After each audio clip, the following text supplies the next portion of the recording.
everyone listen up. Whether you are a coach, you're a player, you have to pay attention to this. So the best way to score goals or to win a match is to minimize dribble. So when you look at this field here, a standard field is about 120 by 80 yards. And when you divide it, you have 3 portions. We have the defensive third, then we have the middle third, and the final third, which is the attacking third.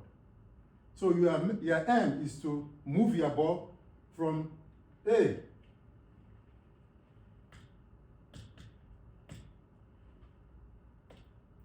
So move your ball from point A to point B and to point C. So here, this is the zone of defenders. As a defender, you have no business dribbling ball on this axis. You have to move the ball as quickly as possible. So when you move the ball, then the midfielders will receive, which is this is the second third of the pitch. So the same thing, you move the ball to be able to get to this zone, which is the final third. This is where dribble is allowed. So for here, the only way you can dribble is when you watch my previous video, there's something they call linear dribble, where if there is a space here, you move the ball as quickly as possible by running the ball. So don't allow the opponent team to get to you before you pass the ball. Don't engage them in dribble. So you move the ball. And in doing that, the wide defenders and the wingers have to stay wide because you have the ball. So a rule of thumb is a spring. A spring it contracts and expands. So when you have the ball, you expand. Players need to stay wide. When you lose the ball, then you contract. That's what spring does. And it is called overloading. Let's assume, for example, that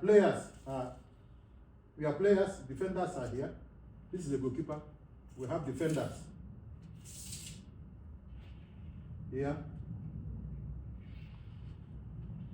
So this is a central defender.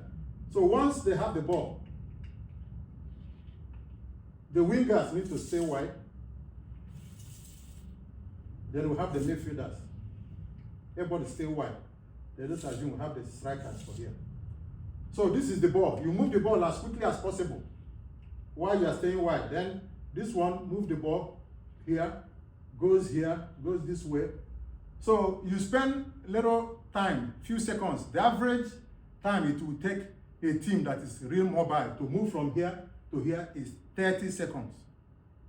So we play soccer for average of 90 minutes. So if you are converting, the 90 minutes to seconds, you will have, let's say, 90 times 60 seconds. You have 9 times 6 is 54. You have 5,400 minutes. So since the average, time it takes you to move from here to here is 30 seconds. So when you divide, the 30 seconds by 5,400 minutes, you will have 180. So what does that mean?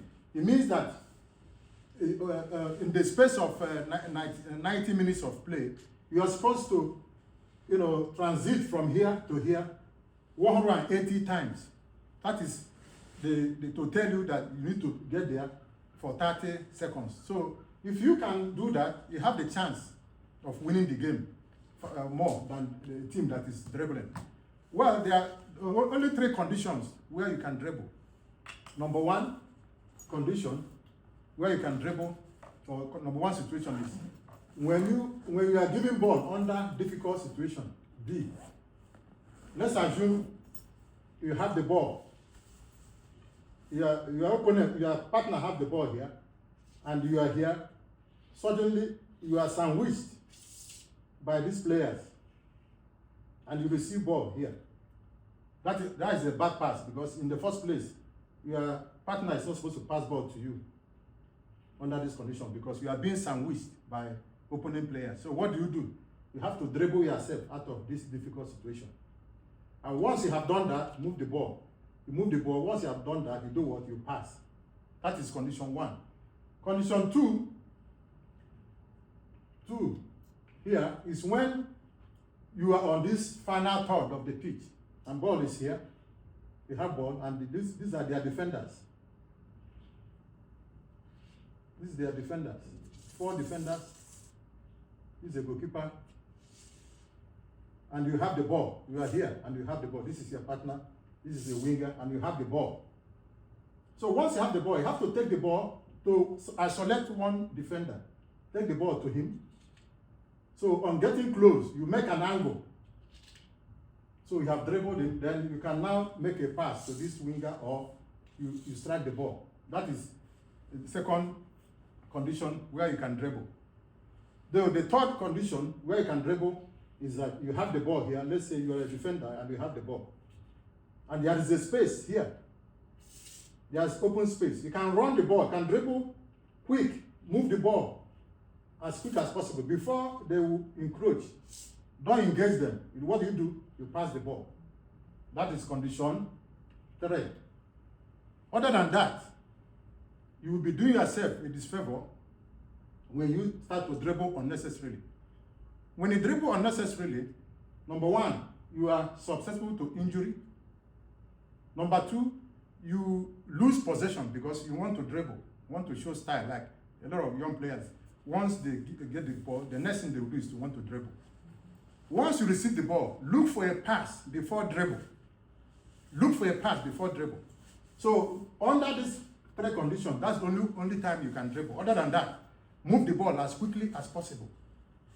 Because your main aim in the first place is to move from this point A to point C, which is the final third, whereby you can dribble in order to engage the defenders, dislodge them, create tension, and strike your ball. So apart from that, minimize dribble so that you can move as quickly as possible. So this message for young coaches, try to instill it in your player. For young players, try to learn to minimize dribble. By doing that, you avoid injury, you help in the attack. The attack will move as fast, as quickly as possible. Then it will be very difficult for the opposing team to get the ball from you because you maintain possession more than the other team because you are moving the ball. You pass the ball, quick pass, play short and move, play and move. You'll be able to be getting here 180 times from out of 90 minutes. So if you can get here within 30 seconds, you are here. You have chances of, attacking the post. But when you dribble too much, one is that you will be dislodged. You are susceptible to injury, and the players will now be frustrated because when they are positioned to receive ball and you are dribble and they take the ball from you, what it means is that you are trying to, create problem in the team because your fellow teammates will be angry and frustrated. So the team spirit will be hindered. So try to move the ball as quickly as possible so that you can get here as many times as possible. You stand a chance of winning that game for sure if you can move the ball as quickly as possible, because every 30 seconds you are here, every 30 seconds you are here, you are overwhelming the opponent, and you have a very big chance of winning the game. So keep on watching my videos and share it.